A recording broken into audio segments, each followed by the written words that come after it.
Maths కొంత క్లిష్టత, JEE main తొలి రోజు పరీక్షలపై నిపుణుల విశ్లేషణ, సుదీర్ఘంగా మ్యాథ్స్ ప్రశ్నలు, 2 సెషన్లు ఇదే తీరు. కెమిస్ట్రీలో కొన్ని సులభం, కొన్ని మోస్తరు క్లిష్టత, గత ప్రశ్నాపత్రాల నుంచే ఎక్కువ ప్రశ్నలు అన్నటువంటి వార్తని హైలైట్ చేశారు. అయితే కీచక ఉపాధ్యాయుడు అరెస్ట్ అంటూ బాలికలతో అసభ్య ప్రవర్తన, దేశశుద్ధి, గ్రామస్తుల ప్రయత్నం అదుపులోకి తీసుకున్న పోలీసులు ఎస్సీ ఎస్టీ ఫోక్సో కేసు నమోదు. విద్యార్థులకు విద్యాబుద్ధులు నేర్పాల్సిన ఉపాధ్యాయుడు వక్రబుద్ధితో అసభ్యంగా ప్రవర్తించాడు.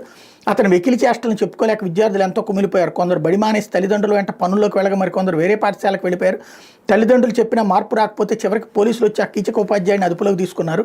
కర్నూలు జిల్లా కోడుమూరు మండలం వెంకటగిరి ఎస్సీ కాలనీలో ఉన్న స్పెషల్ ప్రాథమిక పాఠశాలలో లక్ష్మణ్ అనే ఉపాధ్యాయుడు 2 ఏళ్లుగా పనిచేస్తున్నాడు. పాఠశాలలో 1 నుంచి 5వ తరగతి వరకు చదివే విద్యార్థులు సుమారు 60 మందికి పైగా ఉన్నారు.